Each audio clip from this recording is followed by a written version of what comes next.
Hello, beautiful homemakers. If you are just now jumping into this book with us, we are halfway through. We are ending chapter 10. And please don't think that you need to be better or richer or thinner or prettier. In prior videos, we have discussed our accepting ourselves as we are right now.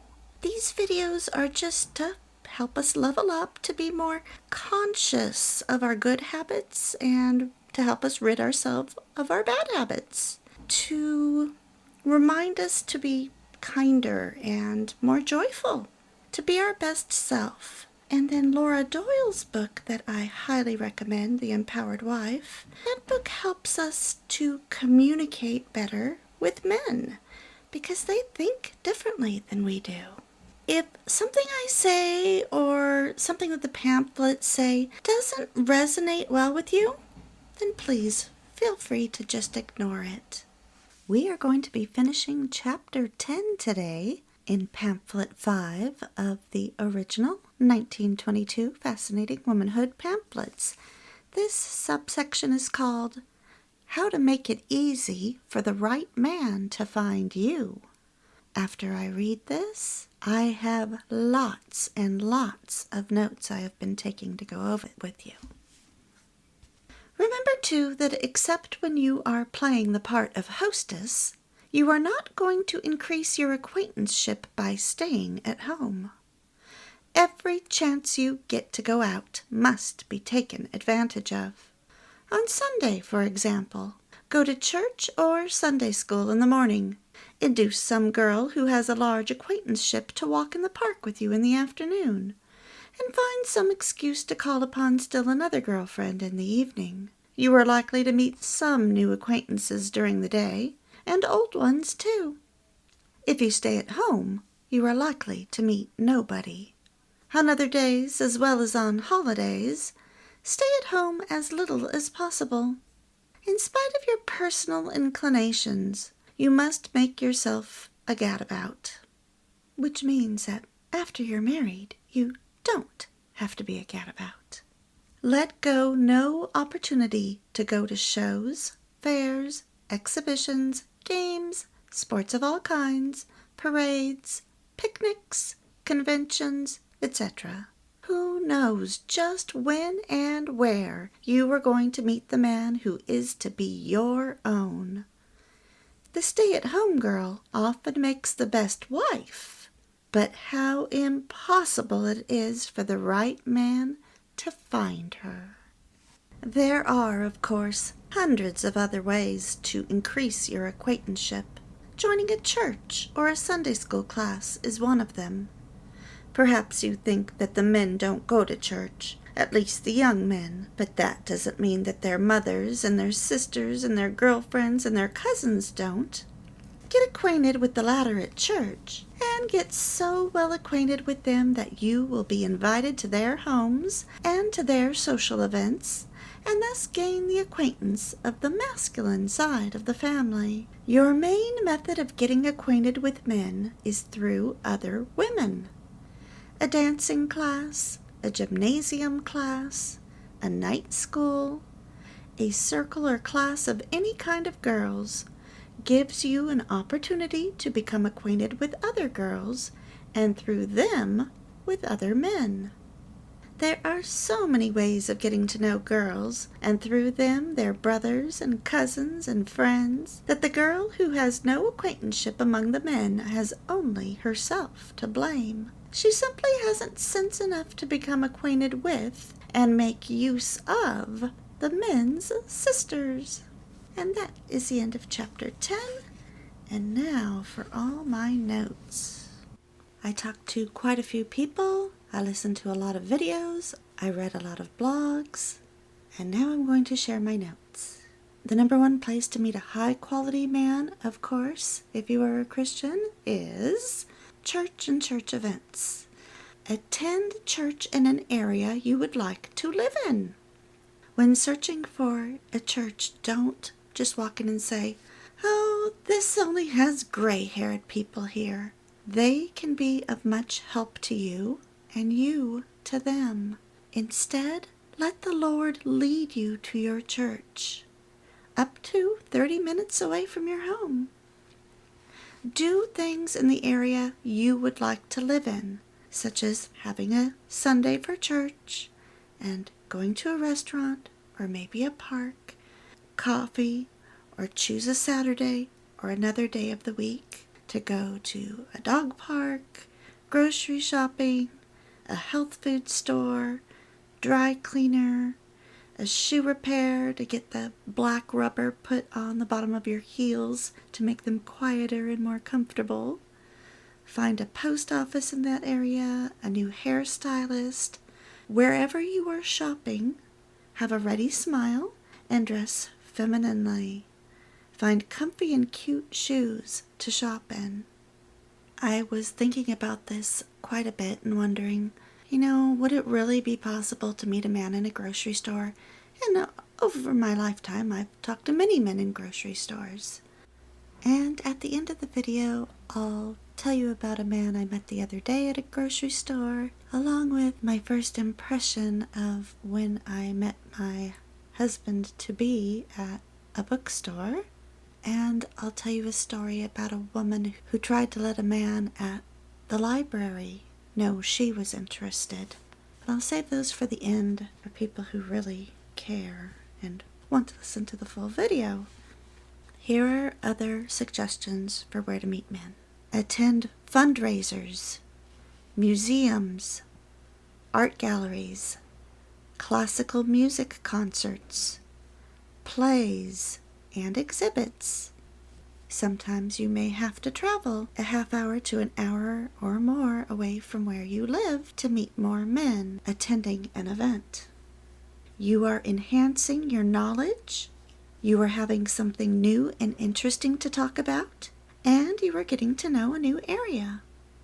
Join clubs, and maybe even get on the board in an organization that you love. Go to the after party of an event, if possible. And a good way to get invited is to know people on the board.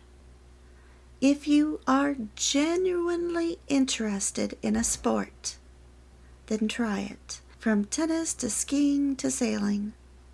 Have lunch at a golf course, or if possible, a country club. Some are public, some are private. But go check it out. If you love working out, there are posh gyms in expensive cities that, my guess, are expensive to join, but do it just for 1 year if you truly have the funds and love to work out. For instance, I was in Rancho Palos Verdes the other day, and they have a really exclusive gym right on the ocean that I got to visit, which is extremely difficult for anyone to get in. The waiting list is like 5 years long and it costs a fortune. I'm not recommending that. But in one of their outdoor malls, they have a posh gym that is not connected to a national chain. And I'm sure fees are much higher, but wow, the amenities and the pleasantness of the entire situation. If you can do that for a few months or 1 year, you might find a like-minded man there as well. Do you love horses? Visit an area that has horses for 1 year if you truly have the funds. Take horseback riding lessons. Visit those areas where people are able to keep horses. There are both expensive areas and inexpensive areas that have this. Try golfing. You might meet someone on the driving range. And if you hate it, it's still a good story. And at least it shows that you tried. If you are young and you want to marry a doctor and you are at university where they have a medical school, then your study hours should be in the medical school library, or even begin eating in a hospital cafeteria. If that sounds over the top to you, it's not. I know people who met their spouses that way. Oh, and also, don't lie and say that you're visiting someone. One of the women I know that would eat at the hospital cafeteria regularly. She lived nearby, and she said the food was cheap and good. And that's how she ended up meeting her doctor husband. Personally, I think that attending a fundraiser or another party would be more appealing, but having that small talk conversation starters that we talked about in the last video is important for all these situations. So in the same way, if you wanted to marry a golfer, you would attend golf tournaments. Or if you really enjoy tennis, you attend the tennis tournaments. Soccer, basketball games, motocross, polo games, sailing races and regattas, attend the post-victory parties. I know I live in an area where all these things are possible in my surrounding area, and when you put it out there that this is what you desire, you put it on Facebook or whatever. I would love to attend a Dodger game in the VIP section. I would love to attend whatever in one of those special booths at this stadium.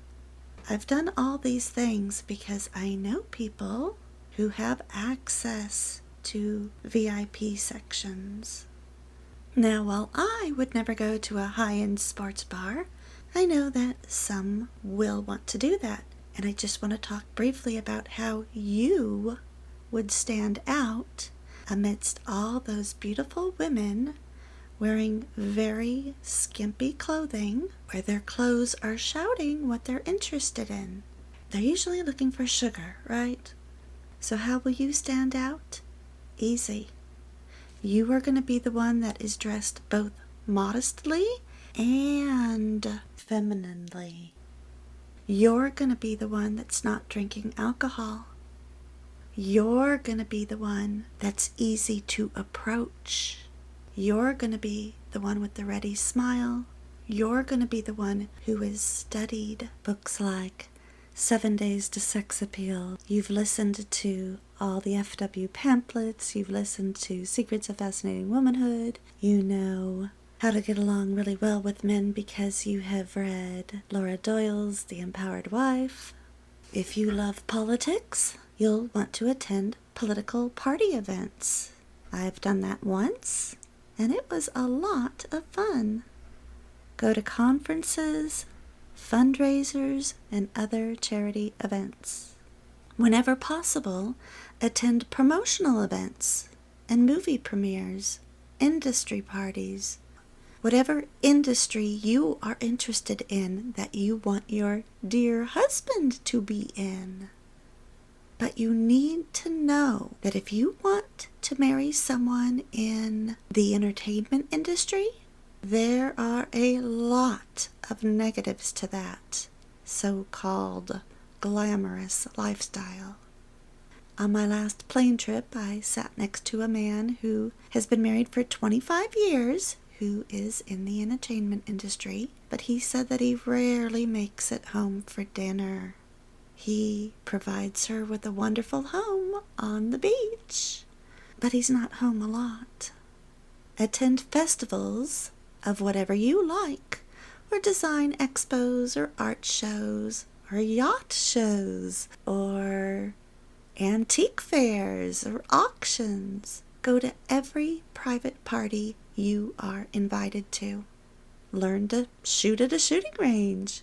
Sit on the board of your favorite charity. And as I talked about in previous pamphlets, I think in pamphlet 3, you don't have to actually stay in a 5-star hotel to enjoy many of their amenities. But you may have to valet park your car, so be prepared for that. You can hang out in the lobby. You can explore the grounds and views. You can eat in the restaurant or bar lounge area. You can get a spa service. You can join specific interest clubs, even networking clubs. If you love to travel, can you travel business class so that you have access to the airport business lounge or first class lounge? Oftentimes it's easy to strike up conversations with people in airports or seatmates on the plane. Not always. Sometimes I have wonderful seatmates, sometimes I have terrible. And apparently there are also more exclusive online dating apps. I really don't know too much about them, but I did look them up. I found that the extremely elite dating apps, where there may be income qualifications or very high monthly rates to join, would be Elite Singles. I think that's the highest. Luxy, Luxy, has income requirements. Millionaire Match. Then there's The League, and some say that the free version of that is just fine. Inner Circle is another one. I think the most successful one that is not based on income is eHarmony, and it's had a very high success rate. And married ladies, I would love for you to put in the comments how you met your spouse. Just remember, ladies, not to neglect the most obvious places. Church and church events, your neighbor, a blind date set up, a birthday party, a school reunion. Known several people who've met their second husbands that way. A wedding, your neighbor's boring party. And never turn down a dinner when invited out. Do remember that it's not safe to go to his apartment. And no drinking. No leopard or animal prints, especially on that first date. No clingy or needy attitudes. And definitely no promiscuity. Men do not marry unclassy, boorish, alcoholic, desperate women. Level up your manners and decorum. To attract a worthy man, you must first be worthy of him, like we have talked about so many times before in these FW videos. If you have not listened, this is one of your first videos. I think pamphlets 3 and 4 are excellent. Go to my channel's playlist, FW Pamphlet 3 and 4. Speed it up to double time and listen while you're cleaning up the kitchen or getting dressed and showering. It'll flow from video to video with very few commercials. So regarding meeting men in grocery stores, I've talked to many men in the grocery store about getting my opinion on something. I know that after I turned 50, younger men would approach me, and I always got the feeling that they were very shy and were practicing talking to a woman. I cannot tell you how many times I felt like that has happened to me, like almost like they're taking a class where the men say, you've got to start talking to women, talk to safe women.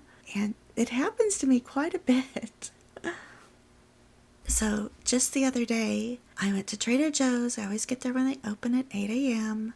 So by 9 a.m., I was walking to put my cart away, and I saw a man going to put his cart away, and I had seen him in the store, and he was a bit unkempt, almost like he'd been up all night. And when I thought about it later, he might have been working all night and had just gotten off work. His car was a bit on the rough side, and he looked a bit on the rough side. And so as I'm walking to put my cart away and he's going to the same place, I'm assessing him. Is he a threat? Because he looked rough. But I smiled at him. I did the smize. And then Mr. Serious flashed me a Matthew McConaughey smile. Wow, did that light up his face. You know, we women are always wanting to meet a good-looking man dressed in a suit like Matthew McConaughey in The Lincoln Lawyer. And we can miss meeting a wonderful man when we see him looking a bit tired or dirty and unkempt, like Matthew McConaughey in that movie Mud. He just doesn't look the same in that movie until he flashes that smile. Now, of course, not all men are blessed with such a great smile. And many men work jobs where they get dirty. My husband doesn't work in a job where he gets dirty, but let me tell you the quick story about how he was dressed when I first met my soon-to-be husband. We had arranged to meet at a bookstore on a Wednesday night, and he was late. But I knew that he was coming from L.A., and I lived on the border of Orange County, so I browsed the bookstore until he found me. I was in jeans and a small striped blue and white shirt, and I immediately noticed that his long-sleeve shirt had a hole in it near the cuff. I mean, my eye just zeroed in on that. And my very first thought was that he must not be serious about me if he couldn't dress nicer than that shirt. But he apologized for being late, and then my second thought was, well, he must not have noticed that hole. He needs a wife to mend that hole. We went walking on the beach, and then we went out to dinner. And as I've stated in another video, it was all a bit awkward, especially when he stared at the bill for so long. And so that night when my friend called me to see how it went, I said there was no chemistry. And she said, no, he is just nervous. He just couldn't figure out the tip. Give him another chance. And she was totally right. He later said that he was so taken with me that his brain wouldn't function and he could not even figure out how to do the tip and was just staring at the bill going, what do I do next? So the next night on Thursday, we spoke on the phone and he asked me out on Saturday. And I suggested noon, thinking that if it was terrible, then my whole day wouldn't be ruined. And that man was late again. I met him at a different bookstore. So I bought myself a bottle of water, and then he came up behind me and he touched my back. And later, much later, he told me that he said in his mind when he touched me, mine. He was dressed casually, but this time his clothes had no holes in them. And we spent 9 hours together, and I was hooked. So after we were married a year later, I asked him if he knew about the hole in his shirt. And he said that he did, and that it was a test. He said that when he first put on that shirt, he almost took it off, but then he thought, no, if she comments rudely or chides me about this little hole, then she is not the woman for me. You never know how men are going to test you. So back to the question of, can you really meet a man at the grocery store or any one of those other places that I mentioned? Yes, you can. All I would have had to say to the McConaughey look-alike was, wow, you've got a nice smile. Chances are he would have laughed and said something like, I get that a lot. And if he wasn't too shy or tongue-tied or wasn't married, didn't have a girlfriend, then chances are he would have offered a compliment back to me. Probably about my dress. That's usually what men compliment first. But the only way to meet a man is to smile at him and say hello first. As I mentioned, I think in the last video, I've known several men who could offer women the world. They are wealthy but awkward. Just takes getting to know a man deeper. Sometimes single women need to stop looking for that perfect guy that they've built up in their heads, not realizing that they are chasing an illusion. Single men are not wonderful husbands when they are single, right? They don't have all of the qualifications and characteristics yet. So give a man a chance, even though he's not perfect. But some women are so fearful that they might need coaching. So I had been in one chat group where a woman in her 20s, and I got the feeling that she was very beautiful based on how freaked out she was that men were always trying to talk to her, open her door, and she would ignore them. She would be very rude because she was so fearful, and she would say, "I'm just so tired of the attention of men." That tells me she was very beautiful because most of us don't have that problem. She even said that when men held doors open for her, she tried never to go through them so she wouldn't have to talk to them, not even to say thank you.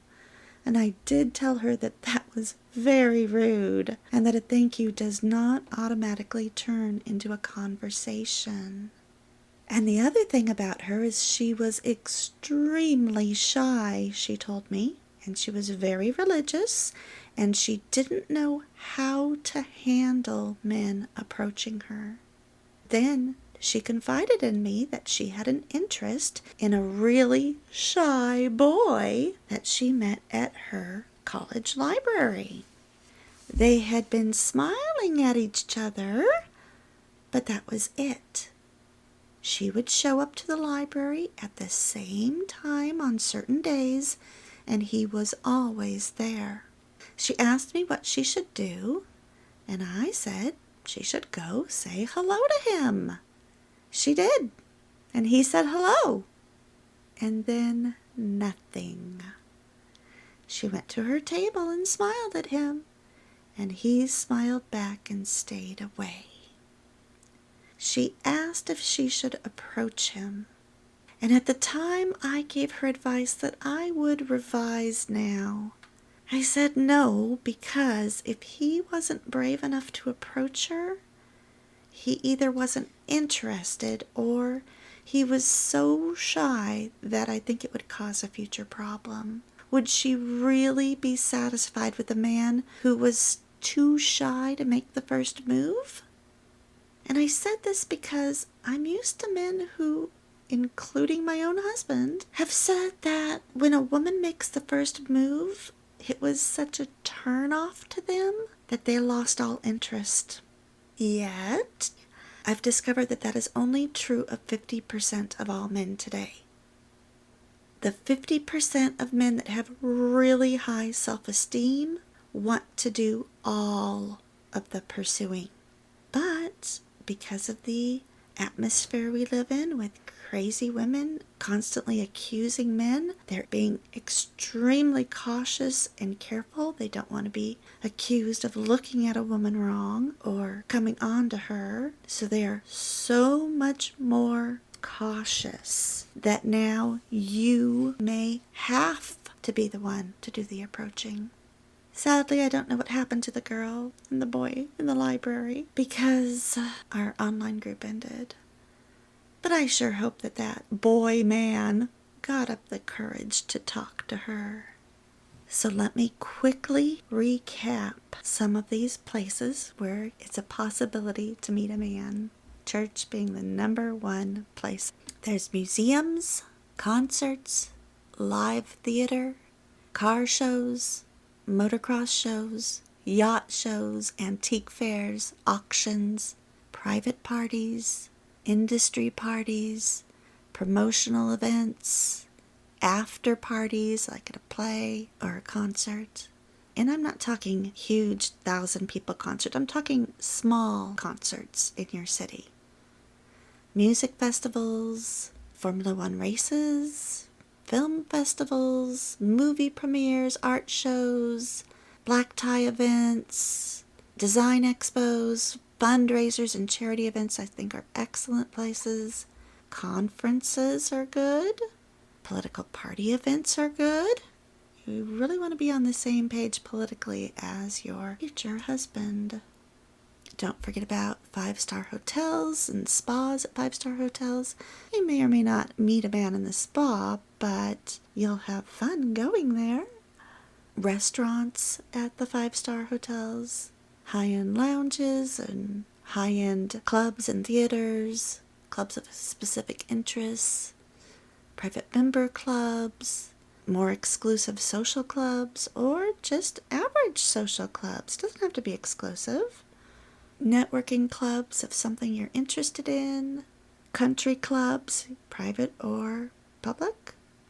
Regarding sports, we have expensive gyms that I talked about. And other things that people mentioned were running marathons, tennis, CrossFit, lacrosse clubs, ski resorts, sailing clubs, Pilates, fencing clubs, rowing clubs, and polo and equestrian clubs, and let's not forget golf.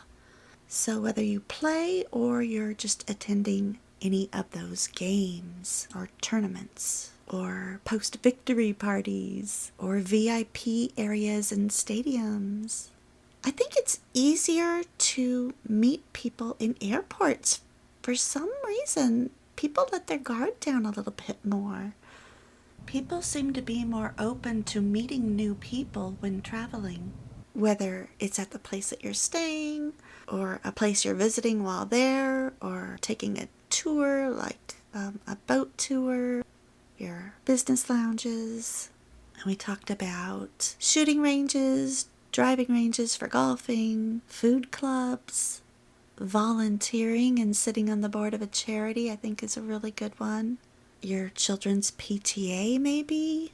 You could try matchmaking services and online dating sites. A girlfriend's wedding, or a birthday party, or a school reunion. Your neighbors, blind dates, church events, house parties. Remember that you don't need to be a supermodel, but you do need to be looking your best. And the number one way is to pray and ask God to bring that special man into your life. Pray for him every day. I think my husband got tired of praying and waiting for me. He thought it would never happen, but then now he constantly tells me that I am the perfect wife for him. People had been telling my husband, just pick a wife already. Pick a redhead, pick a blonde, pick a brunette. Just pick one already. And he was like, nope, I want the one God has for me. Be patient. Hold high to your ideals for yourself. Know what you want, but then also be open and realize that your ideals might not be realistic. How silly to say, oh, I won't date a man unless he's over 6 foot. Well, if you're 5'3", that is an unrealistic expectation. There are a great many wonderful men under 6 foot. Commit yourself to God and pray that He will give you meaningful ways to uplift others while you're waiting. Practice the homemaking arts and read books on the subject of homemaking, finance, decor, nursing, childbirth, homeschooling, cooking, even laundry, or that huge, all-encompassing book called Home Comforts. Don't waste these years. Save your money, become debt-free, and be preparing to come to your marriage well-equipped. I hope this has been encouraging. May God bless you during these waiting years. Bye.